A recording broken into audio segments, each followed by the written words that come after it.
നമസ്കാരം. വാർത്താമഴയിലേക്ക് എല്ലാ പ്രേക്ഷകർക്കും സ്വാഗതം. ഇന്ന് ഇതുവരെ പുറത്തുവന്ന വാർത്തകളുടെ ഏറ്റവും പുതിയ അപ്ഡേറ്റുകളിലേക്ക് കടക്കുകയാണ്. വാർത്താമഴ ആദ്യ വാർത്തയിലേക്ക്. മുഖ്യമന്ത്രി അറിയാൻ ഒരു രാത്രിയുടെ കാത്തിരിപ്പ് കൂടി.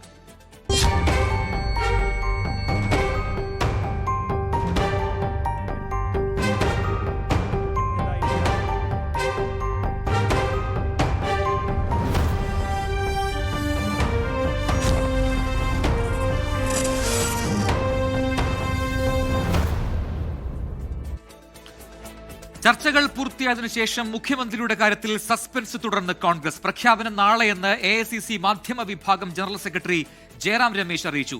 അന്തിമഘട്ട ചർച്ചകൾക്ക് ശേഷം മാധ്യമങ്ങളെ കണ്ടാണ് ഈ വിവരം അറിയിച്ചത്. കേരളത്തിലെ മുഖ്യമന്ത്രിയെ കോൺഗ്രസ് ഹൈക്കമാൻഡ് തീരുമാനിച്ചു കഴിഞ്ഞു. എന്നാൽ അത് ആരാണെന്നറിയണമെങ്കിൽ കാത്തിരിപ്പ് തുടരണം. രാഹുൽ ഗാന്ധിയും കോൺഗ്രസ് അധ്യക്ഷൻ മല്ലികാർജുൻ ഖർഗെയുമായുള്ള അന്തിമഘട്ട കൂടിക്കാഴ്ചയ്ക്ക് ശേഷം പ്രഖ്യാപനമുണ്ടായേക്കുമെന്നായിരുന്നു വിവരം. 40 മിനിറ്റോളം നീണ്ട കൂടിക്കാഴ്ചയ്ക്ക് പിന്നാലെ ഖർഗെയുടെ വസതിയിൽ നിന്നും രാഹുൽ ഗാന്ധി പുറത്തേക്ക്. പ്രഖ്യാപനം സംബന്ധിച്ച അഭ്യൂഹങ്ങൾക്കിടെയാണ് AICC മാധ്യമ വിഭാഗം ജനറൽ സെക്രട്ടറി ജയറാം രമേശ് മാധ്യമങ്ങളെ കണ്ടത്. As authorized by the members of the CLP in Kerala, the High Command of the Congress has completed all discussions and the decision on who the next Chief Minister of Kerala will be announced tomorrow. ചർച്ചകൾ പൂർത്തിയായെന്നും പ്രഖ്യാപനം നാളെയാണെന്നും അറിയിച്ച് തിരികെ ഖർഗെയുടെ വസതിയിലേക്ക്. കേരളത്തിൽ നിന്ന് ഡൽഹിയിൽ വിളിപ്പിച്ച നേതാക്കളുടെ അഭിപ്രായം കൂടി പരിഗണിച്ചാണ് ഹൈക്കമാൻഡിന്റെ അന്തിമ തീരുമാനം. ക്ലൈമാക്സിലേക്ക് അടുക്കുമ്പോഴും ആത്മവിശ്വാസത്തിലാണ് KC, RC, BD ക്യാമ്പുകൾ. 24 ഡൽഹി. നാളെ നിയമസഭാ കക്ഷിയോഗം വിളിച്ചിരിക്കുകയാണ് കോൺഗ്രസ്. ഉച്ചയ്ക്ക് 1 മണിക്ക് KPCC ആസ്ഥാനത്ത് യോഗം നടക്കും. തിരുവനന്തപുരത്തേക്ക് എത്താൻ കോൺഗ്രസ് MLA-മാർക്ക് നിർദ്ദേശം നൽകിയിരിക്കുന്നു നേതൃത്വം. നിയമസഭാ കക്ഷിയോഗത്തിൽ മുഖ്യമന്ത്രിയെ പ്രഖ്യാപിക്കും. തെരഞ്ഞെടുപ്പ് ഫലം പുറത്തുവന്നതിന് ശേഷം 2ാം തവണയാണ് നിയമസഭാ കക്ഷിയോഗം ചേരുന്നത്. ജിബിൻ JB തിരുവനന്തപുരത്ത് നിന്ന് ചേരുന്ന കൂടുതൽ വിവരങ്ങളുമായി. ജിബിൻ, അപ്പോൾ നാളെ മുഖ്യമന്ത്രി ആരെന്നറിയാം. ആ പ്രഖ്യാപനം ഔദ്യോഗികമായിട്ട് നാളെ അറിയിക്കുമെന്നാണ് കോൺഗ്രസ് നേതൃത്വം ഡൽഹിയിൽ പറഞ്ഞിരിക്കുന്നത്. നാളെ നിയമസഭാ കക്ഷിയോഗം വിളിച്ചിരിക്കുകയാണ്. എന്താണ്, ഏത് രീതിയിലാണ് യോഗം? ആരൊക്കെ പങ്കെടുക്കാനായി അവിടത്തേക്ക് തിരിച്ചിട്ടുണ്ട്? പ്രശ്നം തന്നെയാണ്. കാരണം 10 ദിവസത്തെ കാത്തിരിപ്പിന് ശേഷമാണ് മുഖ്യമന്ത്രി ആരാകുമെന്നുള്ള ഒരു തീരുമാനത്തിലേക്ക് ഹൈക്കമാൻഡ് എത്തിയിരിക്കുന്നത്. അത് സംബന്ധിച്ചുള്ള പ്രഖ്യാപനം നാളെ തന്നെ ഉണ്ടാകുമെന്നാണ് KCC നേതൃത്വം അറിയിക്കുകയും ചെയ്തിട്ടുള്ളത്. ഇനി അറിയേണ്ടത് ഈ പ്രഖ്യാപനം ഉണ്ടാകുന്നത് ഡൽഹിയിൽ വെച്ചാണോ, അല്ലെങ്കിൽ നാളെ നടക്കാൻ പോകുന്ന നിയമസഭാ കക്ഷി യോഗത്തിൽ കേരളത്തിൽ വെച്ചാകുമോ നിയമസഭാ കക്ഷി നേതാവിനെ മുഖ്യമന്ത്രി തീരുമാനിച്ചത് എന്നുള്ള ഒരു കാര്യമാണ്, പ്രഖ്യാപിച്ചത് എന്നുള്ള ഒരു കാര്യം കൂടിയാണ് ഇനി ആകാംക്ഷയെ തുടരുകയും ചെയ്യുന്നത്. എന്തായാലും നാളെ ഉച്ചയ്ക്ക് 1 മണിയോട് കൂടി ഇന്ദിരാഭവനിൽ വെച്ച് KPCC ആസ്ഥാനത്ത് വെച്ച നിയമസഭാ കക്ഷി യോഗം, കോൺഗ്രസിലെ നിയമസഭാ കക്ഷി യോഗം ചേരുമെന്നുള്ള ഒരു കാര്യം ഇപ്പോൾ KPCC അധ്യക്ഷൻ സണ്ണി ജോസഫ് തന്നെ എല്ലാ തിരഞ്ഞെടുക്കപ്പെട്ട MLA-മാരെയും അറിയിച്ചിട്ടുണ്ട്. ആദ്യഘട്ടത്തിൽ ഇത് രാവിലെ 11 മണിയോട് കൂടിയാണ് യോഗം ചേരുമെന്ന് അറിയിച്ചത്. പിന്നീട് ഈ MLA-മാർക്കൊക്കെ എത്തിച്ചേരുന്നതിന് വേണ്ടിയിട്ടുള്ള കാലതാമസം കണക്കിലെടുത്താണ് 1 മണിയോട് കൂടി നിയമസഭാ കക്ഷി യോഗം ചേരുമെന്നുള്ള ഒരു നിർദ്ദേശം നൽകിയിരിക്കുന്നത്. എത്രയും വേഗം തന്നെ കോൺഗ്രസിന്റെ MLA-മാരോട് തിരുവനന്തപുരത്തേക്ക് എത്താൻ വേണ്ടിയിട്ടുള്ള ഒരു നിർദ്ദേശമാണ് നൽകിയിട്ടുള്ളത്. ഇനി അറിയേണ്ടത് ഈ നിയമസഭാ കക്ഷി യോഗത്തിന് മുൻപായി ഡൽഹിയിൽ വെച്ച മുഖ്യമന്ത്രി ആരാണെന്ന് പ്രഖ്യാപിക്കുമോ, അല്ലെങ്കിൽ ഈ നിയമസഭാ കക്ഷി യോഗത്തിൽ വെച്ച് തന്നെ പ്രഖ്യാപിക്കുമോ എന്നുള്ളൊരു കാര്യം മാത്രമാണ് ചെറിയൊരു വ്യക്തത കുറവുണ്ട്, അതുകൊണ്ടാണ് ഇടപെട്ടത്. എന്തായാലും നാളെ ആ തീരുമാനം വരും. അത് എവിടെ ഉണ്ടാകും ആ പ്രഖ്യാപനം എന്നതിലെ സസ്പെൻസ് ഇപ്പോഴും തുടരുകയാണ്. അടുത്ത റിപ്പോർട്ടിലേക്ക്. 10ാം ദിവസവും മുഖ്യമന്ത്രി ആരാണെന്ന പ്രഖ്യാപനം വരാതിരുന്നതോടെ നിരാശരായി കോൺഗ്രസ് പ്രവർത്തകർ. മുഖ്യമന്ത്രി പ്രഖ്യാപനം ഇന്നുണ്ടാകുമെന്ന് കരുതി KPCC ആസ്ഥാനത്ത് എത്തിയ പ്രവർത്തകർ നിരാശയോടെയാണ് മടങ്ങിയത്. അവർ പ്രതികരണത്തിലും അത് വ്യക്തമാക്കി. ഇനിയെങ്കിലും ഒന്ന് തേങ്ങ ഉടക്കി സ്വാമിയെന്ന കോൺഗ്രസിന്റെ അടിയുറച്ച പ്രവർത്തകർ പോലും പറഞ്ഞു തുടങ്ങി. പ്രഖ്യാപനം കാത്തിരുന്ന് അടുത്ത പ്രവർത്തകർ ഓരോരുത്തരായി KPCC ആസ്ഥാനത്ത് നിന്ന് മടങ്ങി. ഉറപ്പായിട്ടും നിരാശയുണ്ട്. ഇത്രയും ദിവസമായില്ലേ, 10 ദിവസമായിട്ട് സാധാരണക്കാരായിട്ടുള്ള ജനങ്ങൾ ആഗ്രഹിക്കുന്ന ഒരു തീരുമാനം നാളെ വരും, ഉറപ്പായിട്ട് വരും. നമ്മുടെ നേതാക്കൾ പറഞ്ഞതുപോലെ സമാധാനമായി കാത്തിരിക്കുകയാണ്. 3 നേതാക്കളും പറഞ്ഞിട്ടുണ്ട് അണികൾ സമാധാനമായിട്ടിരിക്കുകയാണ്. അതുകൊണ്ട് ഞങ്ങൾ അതനുസരിച്ച് സമാധാനമാണ്. ആര് വന്നാലും സ്വീകരിക്കാൻ തയ്യാറായി നിൽക്കും. ഒരു ദിവസം കൂടെ കാത്തിരിക്കാൻ, ഇത്രയും കാലം നമ്മൾ കാത്തിരുന്നില്ലേ. ഇന്ന് പ്രഖ്യാപിക്കാത്തതിൽ നിരാശയുണ്ട്, പക്ഷേ ഞങ്ങളുടെ സന്തോഷമുണ്ട്. 100% ദിവസം കൊണ്ട് ആകപ്പാടെ കാത്തിരിക്കുകയാണ്. VD സതീശൻ നമ്മുടെ കേരളത്തിന് മുഖ്യമന്ത്രി ആവാൻ വേണ്ടി ആവേശപൂർവ്വമായിട്ടിരിക്കുകയാണ്. രാഹുൽ ഗാന്ധിയും ഖാർഗെയും തമ്മിലുള്ള കൂടിക്കാഴ്ചയ്ക്ക് ശേഷം മുഖ്യമന്ത്രി പ്രഖ്യാപനം ഉണ്ടാകുമെന്ന് കരുതിയാണ് വൈകുന്നേരത്തോടെ പ്രവർത്തകർ KPCC ആസ്ഥാനത്തിന് മുന്നിൽ തടിച്ചുകൂടിയത്. കൂടിക്കാഴ്ചയ്ക്ക് പിന്നാലെ ഖാർഗെയെ കാണാൻ ജയറാം രമേശ് കൂടിയെത്തിയതോടെ ഉടൻ പ്രഖ്യാപനം ഉണ്ടാകുമെന്ന് കരുതി പ്രവർത്തകർ ആവേശത്തിലായി. എന്നാൽ പ്രവർത്തകരുടെ ആവേശം കെടുത്തുന്നതായിരുന്നു ഗേറ്റിന് പുറത്തേക്ക് വന്ന ശേഷമുള്ള ജയറാം രമേശിന്റെ പ്രതികരണം.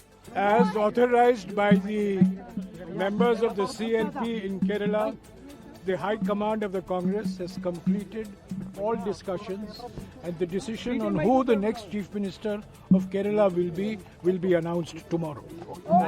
പ്രഖ്യാപനം ഇന്നുണ്ടായില്ലെങ്കിലും ഹൈക്കമാൻഡ് ഒരു തീരുമാനത്തിലേക്ക് എത്തി എന്നുള്ള വിശ്വാസത്തിലാണ് നിരാശകരായ പ്രവർത്തകർ KPCC ആസ്ഥാനത്ത് നിന്ന് മടങ്ങിയത്. ജിബിൻ JB 24 തിരുവനന്തപുരം. മുഖ്യമന്ത്രി പ്രഖ്യാപനം വൈകുന്നതിൽ അതൃപ്തി പരസ്യമാക്കി UDF ഘടകകക്ഷികൾ. തീരുമാനം വൈകുന്നതിൽ പാണക്കാട് ചേർന്ന മുസ്ലിം ലീഗ് നേതൃയോഗം അതൃപ്തി രേഖപ്പെടുത്തി. കാലതാമസം ജനങ്ങളിൽ നിരാശയുണ്ടാക്കിയെന്ന് RSPയും കുറ്റപ്പെടുത്തി. അതേസമയം കേരള കോൺഗ്രസ് ജോസഫ് വിഭാഗം നാളെ തിരുവനന്തപുരത്ത് അടിയന്തര യോഗം വിളിച്ചിരിക്കുകയാണ്. ജയിച്ച സ്ഥാനാർത്ഥികളും നേതാക്കളും ഈ യോഗത്തിൽ പങ്കെടുക്കും. മുഖ്യമന്ത്രി തീരുമാനം വൈകുന്നതിനിടെയാണ് പാണക്കാട് സാദിഖ് അലി തങ്ങളുടെ വസതിയിൽ മുസ്ലിം ലീഗ് നേതൃയോഗം ചേർന്നത്. തീരുമാനം വൈകുന്നതിൽ നേതൃയോഗം അതൃപ്തി രേഖപ്പെടുത്തി.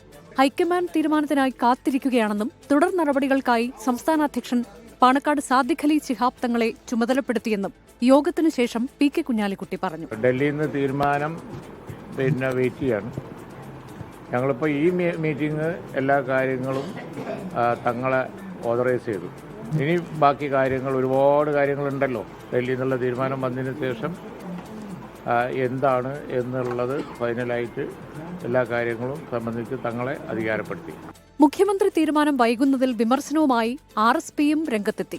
കാലതാമസം ജനങ്ങളിൽ നിരാശയുണ്ടാക്കിയെന്ന് NK Premachandran MP. Legislative party ലീഡറെ തെരഞ്ഞെടുക്കുന്ന കാര്യത്തിൽ കേരളത്തിലുണ്ടായിട്ടുള്ള കാലതാമസം വോട്ട് ചെയ്ത് വിജയിപ്പിച്ച പ്രവർത്തകരിലും പൊതുസമൂഹത്തിലും വലിയ തോതിലുള്ള നിരാശ ഉളവാക്കിയിട്ടുണ്ട് എന്നുള്ളത് ഒരു രാഷ്ട്രീയ യാഥാർത്ഥ്യമാണ്. മുഖ്യമന്ത്രിയെ തീരുമാനിക്കുന്നതിൽ ഘടകകക്ഷികൾക്ക് പങ്കില്ലെന്ന കോൺഗ്രസ് നേതാവ് MM ഹസന്റെ പരാമർശത്തിലും നേതാക്കൾ വിമർശനമുയർത്തി.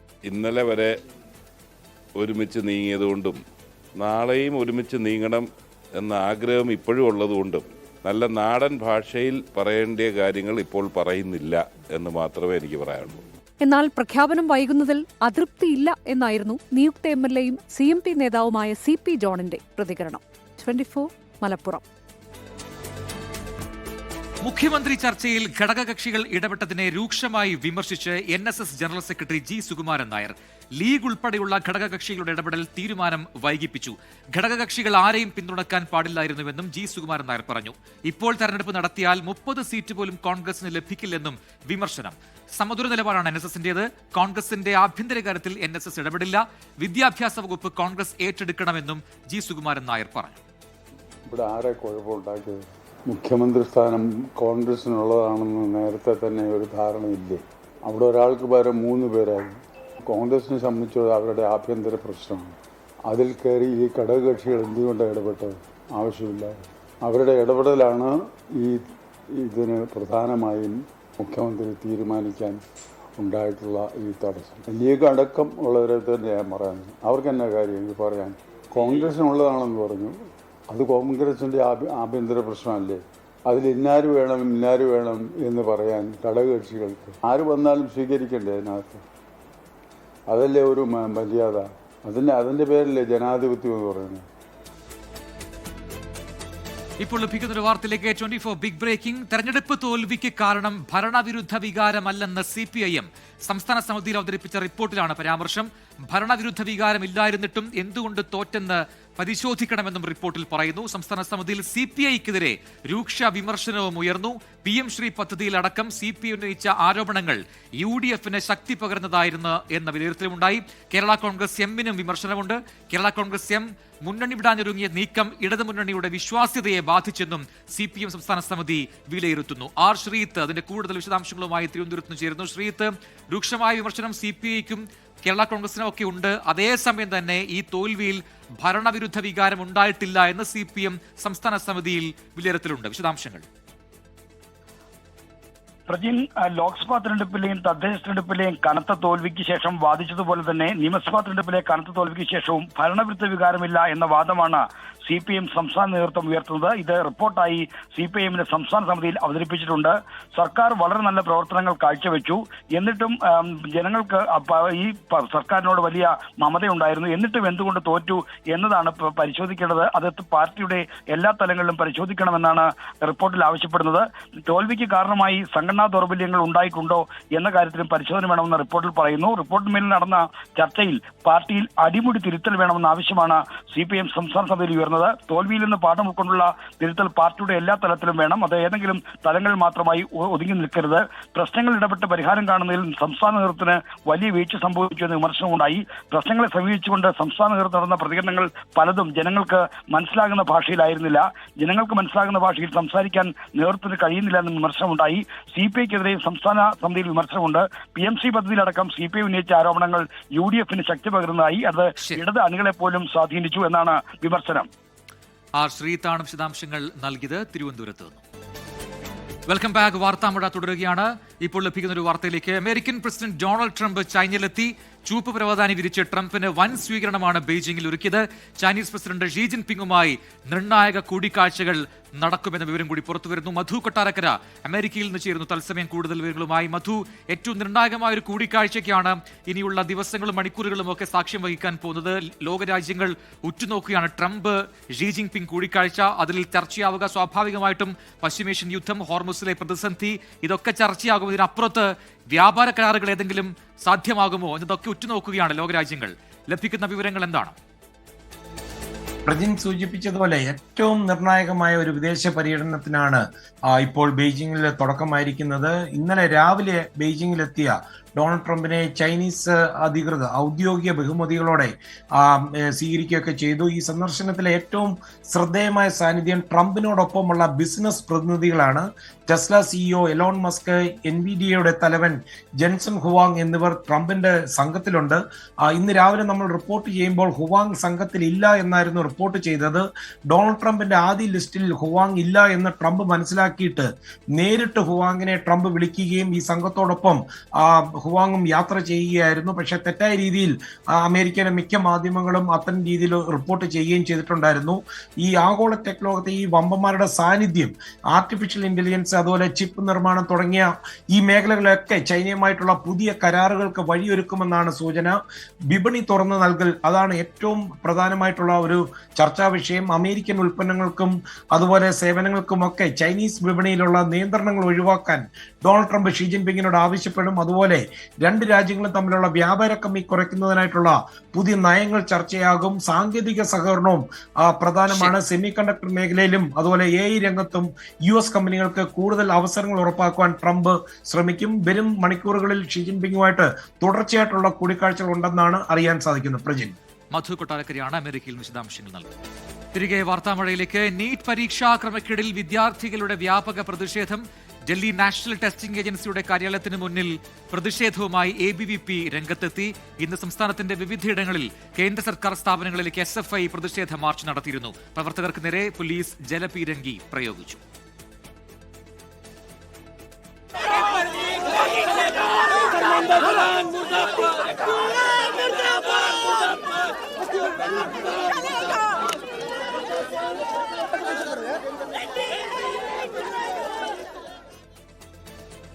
ഇരുപത്തിരണ്ട് ലക്ഷത്തിലേറെ വിദ്യാർത്ഥികളെ വലച്ച നീറ്റ് UG പരീക്ഷാ ചോദ്യപേപ്പർ ചോർച്ചയിൽ BJP പ്രവർത്തകനും സഹോദരനും അറസ്റ്റിൽ. രാജസ്ഥാൻ സ്വദേശി ദിനേശ് ബിൻവാളും സഹോദരനുമാണ് പിടിയിലായത്. ഇവർ ചോദ്യപേപ്പർ 30 ലക്ഷം രൂപയ്ക്ക് വാങ്ങിയതായി CBI കണ്ടെത്തി. കേസിൽ മഹാരാഷ്ട്രയിൽ നിന്ന് 2 പേർ കൂടി അറസ്റ്റിലായിട്ടുണ്ട്.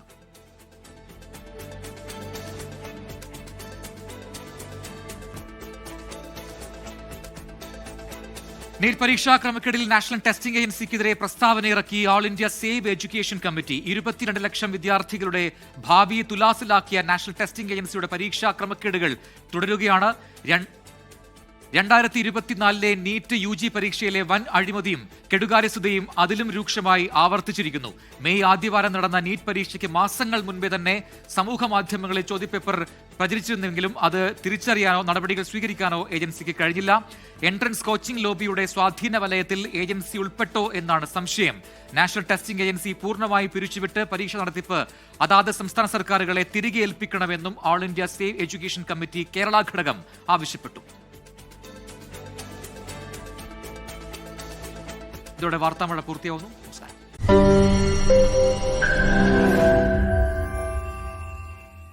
ലോകത്തെവിടെയായാലും ഏത് സമയത്തും 24 വാർത്തകളും ഓഗ്മെന്റഡ് റിയാലിറ്റി പാക്കേജുകളും എക്സ്പ്ലെയിനറുകളും വിശദമായി കാണാൻ ഞങ്ങളുടെ യൂട്യൂബ് ചാനൽ നിങ്ങൾക്ക് സബ്സ്ക്രൈബ് ചെയ്യാം.